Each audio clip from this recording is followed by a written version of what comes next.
Hi guys, this is Tauqeer Ansari. Welcome to unlock stocks. Guys, आज हम लोग जानेंगे मार्जिन ऑफ सेफ्टी के बारे में और समझेंगे मार्जिन ऑफ सेफ्टी का पूरा कॉन्सेप्ट कि मार्जिन ऑफ सेफ्टी क्या होता है और इसका बेसिक फार्मूला क्या होता है और कैसे हम किसी स्टॉक का वैल्यूएशन करने के बाद मार्जिन ऑफ सेफ्टी निकालते हैं। तो गाइस, सबसे पहले हम समझ लेते हैं कि मार्जिन ऑफ सेफ्टी क्या है। तो इसे हम शॉर्ट फॉर्म में MOS भी कहते हैं। और according to Warren Buffett, margin of safety are the 3 most important word in investing. और इसकी हम लोग एक सिंपल डेफिनेशन देख लेते हैं।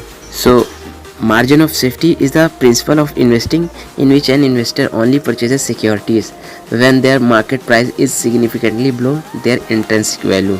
मतलब guys, margin of safety investing का वह प्रिंसिपल है जहां इन्वेस्टर सिर्फ सिक्योरिटीज़ खरीदता है जब मार्केट सिग्निफिकेंटली नीचे होता है उसके मूलभूत या इंट्रिंसिक वैल्यू के। और गाइस, इसे ही हम मार्जिन ऑफ सेफ्टी कहते हैं। जैसे लेट सपोज एक शेयर की इंट्रिंसिक वैल्यू 100 रुपये है जो कि आप खरीदना चाहते हैं, लेकिन बेंजामिन ग्राहम जो कि वॉरेन बफेट के गुरु हैं वो कहते हैं कि हमें किसी भी शेयर को उसकी इंट्रिंसिक वैल्यू के नीचे खरीदना चाहिए।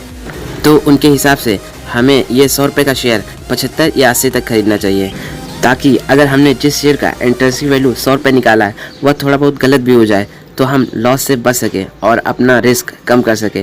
और ये जो हमने 20 से 25 रुपया मार्जिन बचाया है इसी को हम मार्जिन ऑफ सेफ्टी कहते हैं। और चलिए गाइस, इसको एक ब्रिज के एग्जांपल से हम लोग समझ लेते हैं। मान लीजिए एक पुल है जिसकी कैपेसिटी 30 टन है और जबकि हमें यह पता है कि इस पुल पर केवल 10 टन के ट्रक ही गुजरेंगे, पर फिर भी हमने उस पुल को इतना स्ट्रॉन्ग बनाया है कि अगर ट्रक का वेट ज़्यादा भी हो जाए तो ट्रक उस पुल से आसानी से गुजर सके और पुल भी न टूटे।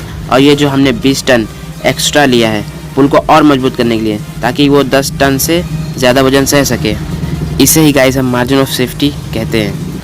और अब हमने समझ लिया मार्जिन ऑफ सेफ्टी क्या होते हैं, और अब हम थोड़ा सा बात कर लेते हैं इनके इम्पोर्टेंस की कि क्यों हमें मार्जिन ऑफ सेफ्टी जरूर लेना चाहिए। तो गाइस, जब भी हम किसी शेयर का फंडामेंटल एनालिसिस करते हैं तो कुछ एरर तो रह ही जाती हैं, क्योंकि हम किसी बिज़नेस को एग्जैक्ट इवेलुएट नहीं कर सकते हैं, क्योंकि इसमें बहुत से फैक्टर इन्वॉल्व होते हैं। और हम जो भी उस बिज़नेस के बारे में एक्सटर्नल इन्फॉर्मेशन लेते हैं उसमें कुछ इम्प्योरिटी तो होती ही हैं, और किसी भी बिज़नेस को एग्जैक्ट इवेलुएट करना इम्पॉसिबल है। इसलिए हमें मार्जिन ऑफ सेफ्टी लेना बहुत ज़रूरी है, क्योंकि ये हमेशा हमें लॉस से बचाता है और रिस्क को कम करता है। और गाइस, अगर हम बात करें अकाउंटिंग की तो उसमें एक्चुअल सेल और ब्रेकडाउन पॉइंट के डिफरेंस को मार्जिन ऑफ सेफ्टी कहा जाता है, जिसके अकॉर्डिंग मार्जिन ऑफ सेफ्टी का फार्मूला देखा जाए तो कुछ इस तरह होगा।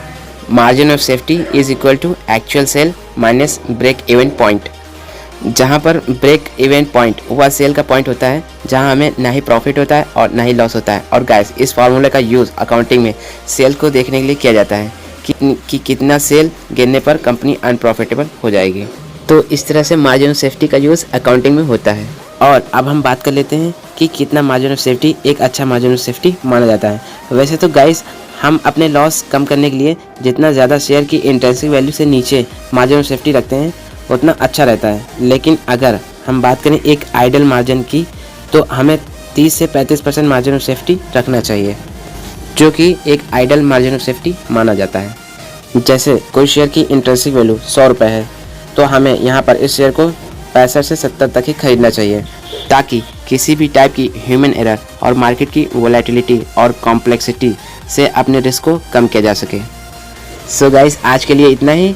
हम मिलेंगे नेक्स्ट वीडियो में फिर से। सब्सक्राइब करिए हमारे चैनल को और बेल आइकन को प्रेस करिए ताकि ऐसी इन्फॉर्मेटिव वीडियोस आपको मिलती रहे। Thanks for watching.